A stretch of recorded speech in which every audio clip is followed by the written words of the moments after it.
So I just turned in all of my videos and I calculated all of these times, and it's almost an hour and a half of content. So I'm gonna spare you from that and just re-record a few of the main systems and hopefully bring that down to closer to 30 minutes. So we're gonna redo a lot of the main systems. So if we go through um, Um, we're going to go through the Drawable, Updatable, Alarmable, Inputable, Collidable, and then I'll try to also do Game Object Lifecycle, Math Tools, Colors, and the Visualizer. So that's what we're doing for the next 15 minutes. The Drawables, these are all set up in the basic same way. These are all multi-tin managers that belong to the scene. So they all have a container that holds exables of that type.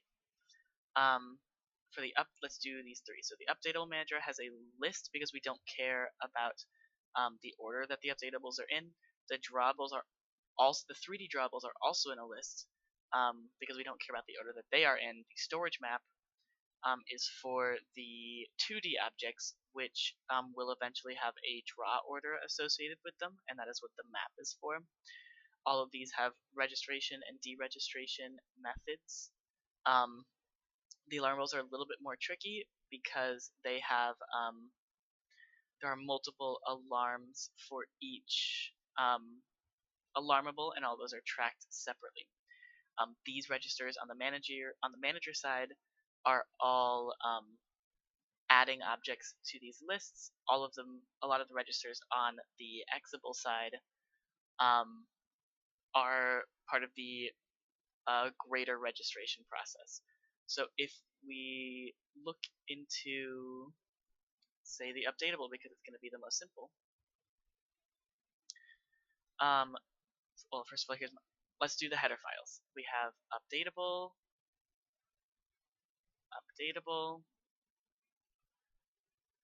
drawable,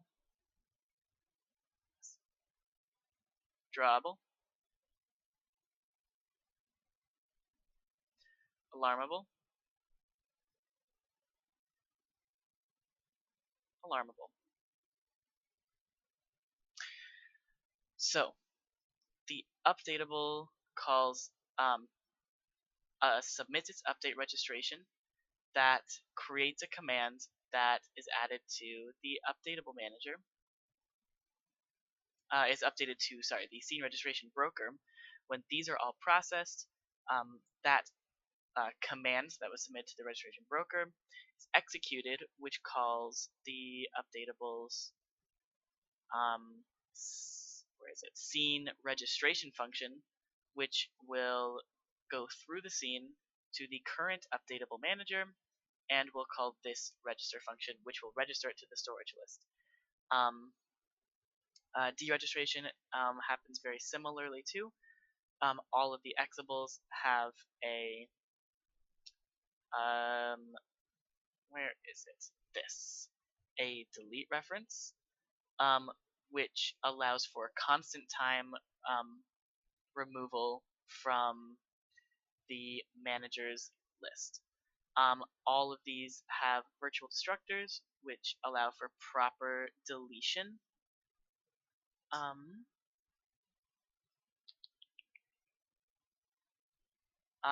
And the update function has a virtual update.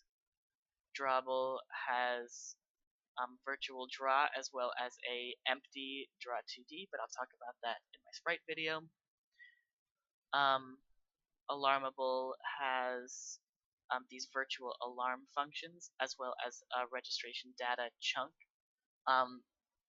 which is 3 of these are stored in an array for the number of alarms that we have. So we have 3 alarms, we have 3 registration datas.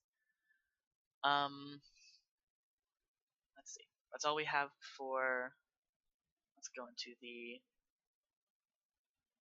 No, I already did that. So the Alarmable manager is interesting. Well, let's go through the managers, I guess. Management. We have our Updatable manager, which is a multi-tin. CPP. Drawable manager, multi-tin. CPP. Marvel manager, and the CPP for that. So the Alarmable manager is um, a timeline. It's a priority queue that goes along the multi-map until it finds alarms that don't need to be triggered yet, and then it returns. It stops triggering alarms. That is how that works. Let us move on to the keyboard input. So we have. Do I have a diagram for this? Let's find out. I do. So the scene here has a keyboard input manager, which manages the number of single key event managers that need to exist for the number of for the every key that the inputables as a whole want to observe. So there's one single key event manager per key that the inputables as a whole are interested. The single key event manager has two collections of inputables interested in that key's presses and that key's releases. And while there are inputables still observing the single key manager, it will report key presses and key releases to those inputables. When the single key event manager is empty, it is removed from its operations. Registrations are handled in the same exact way. They are passed through the scene processed by the registration broker, and then finally registered to the keyboard event manager, which registers to the proper single key event manager. The inputable is a little bit different. It's similar to the alarmable in that there's a number of keys that it may be observing at any given time, and so there's an input data map which can add and which can add and remove registrations to single key event managers, which would come along with it as all of this information per key per state that an inputable is tracking. So let's go look at these. Let's start with the inputable. It is, it's with documentation, but I go over that in my documentation video. The CPP,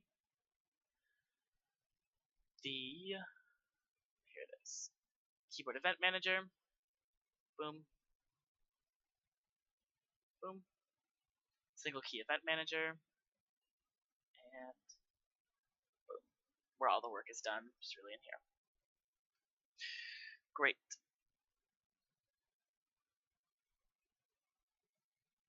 And as far as duplication is concerned, inputable is going to be hard to show, but this is applicable for all the ones that I've gone through. The current registration, the reg state cur is a registration state that is tracked through all of the registrations that all of the exivals can go through. So here we see state changing that will not allow certain registrations if an object has the wrong registration state. So that is what we use to eliminate duplication and re-registering, re-deregistering, all that fun stuff. And then again, all of the proper structures are there. Jumping into game object lifecycle. Do we need a thing for this? Yeah, we do not. I think this is collidables and not helpful. Nope. Oh, because we don't need one, which is what I just said. So here's my game object CPP. Header. Here's the CPP in case you want to pause it here. It has the same registration stuff. So we have these two submit entry and submit exit, which are user defined. No, these are the user defined ones, the virtual scene entry and scene exit. These two are called by the submit entry and submit exit. And it again follows the same thing. These create commands that are handled through the registration broker. They are return. They call back to these two connect to disconnect, which in turn call scene entry and scene exit. Again, we have the registration state. We have the commands, which are specific to the object and are cleaned up by the object.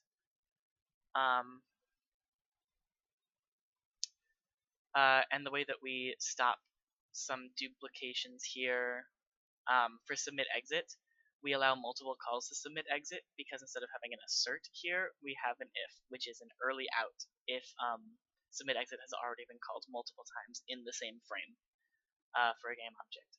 And I've been testing that in here in my test environment in the bullets. Yes, here bullets to spawn after this alarm triggers, and even though there's 4 submit exit calls, the bullet is only removed once from the game. And I'm gonna be in my tank. I don't want to do this. I don't want to be in my tank game. I want to be in my test environment. And I already submitted the whole thing, so it's gonna rebuild the whole file. So let me make sure that I'm caught up on everything. Oh, that one was fine. So we see, it's not gonna be fine. It's gonna disappear, then we're gonna go.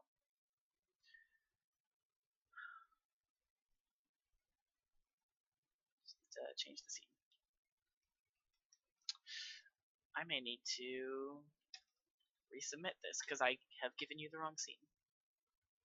So that'll be fun. So here in my test environment, we see lots of bullets being added, bullets being removed, and we do a scene change, and they're all gone. Here's a more obvious one. We have lots of bullets happening. It's great, and scene change, and they're all bad. They're all gone. So, proper dynamic entry and exit. Where did Collidable go? Oh, I just skipped right over it. Let's bounce back up to the collision system. I do have diagrams for this one. Here we go. So, our Collidable has a Collidable model, a registration state. It will have more Collidable volumes, a collision callback function, and then the regular templatized deregistration functions, which take the type of the object that is being called, a few accessors, and stuff like that. There's a collision manager, which is a multi-ton like the other one. It handles registration to and from the collidable groups, as well as these two collision commands. Those commands are up here. They are from the collision command base, and they are the commands running the collision show every frame, as opposed to these registration commands down here, which handle registration to and from the collidable groups through the scene for individual collidables. Collidable groups are template classes that exist for individual instances of derived collidable objects. I don't know if that was the right phrasing, but instances of objects that have collidable as their base class can be in a collidable group, which are then they're in the collidable collections, which are passed to these commands to be tested at runtime. Okay, I believe that was eloquent enough. Here's the header for the collidable. CPP if you care. Collision manager. CPP.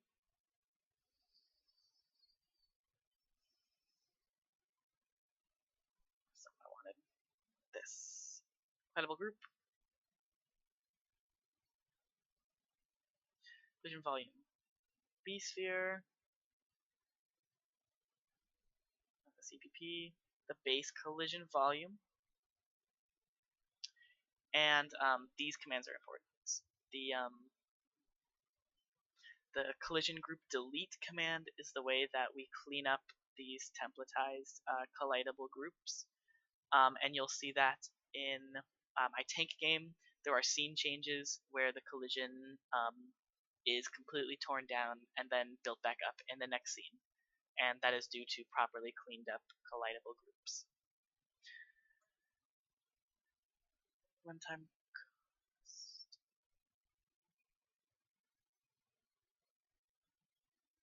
and we have because we have those not registration states, we have delete references. I'm going to keep reiterating that having the reference to the location um, in the manager's storage container allows us for constant time deregistrations and removal from those containers. So we did that. Let me check and see those long videos that we had to do. Drawable, Collidable are done. These three are done. Math tools, color visualizer. So the colors are the same ones that we have for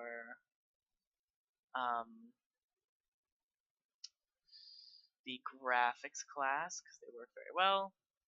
They are static constant vectors of all of these, and they are just stored in this way. And I can add them if I wanted to.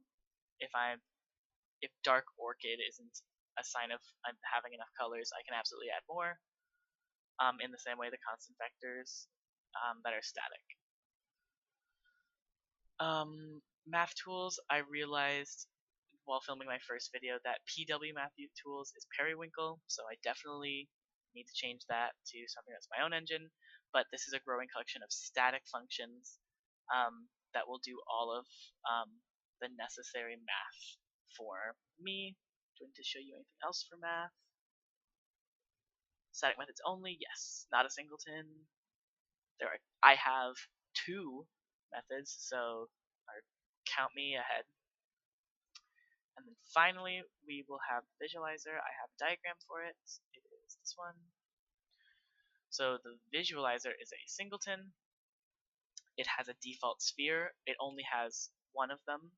It will have more models when we add more collision objects, but it will only have one copy of each of them. A default color and a list of commands. These are the commands that it has.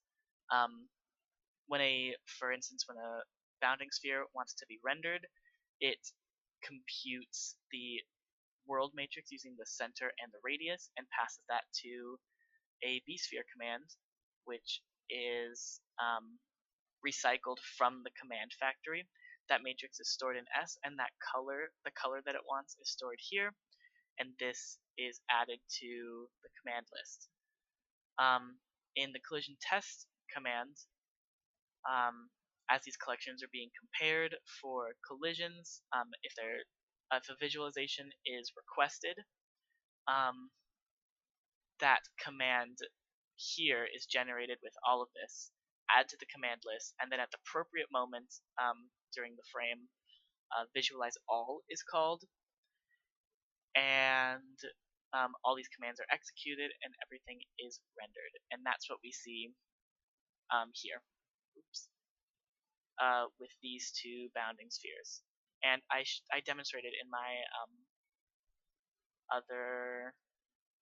weekly videos that as you scale up this axis, that the collision still works. I made it like 3 times the size that it was, and it was still colliding properly. So the visualizer is happy, and so am I. I hope that this video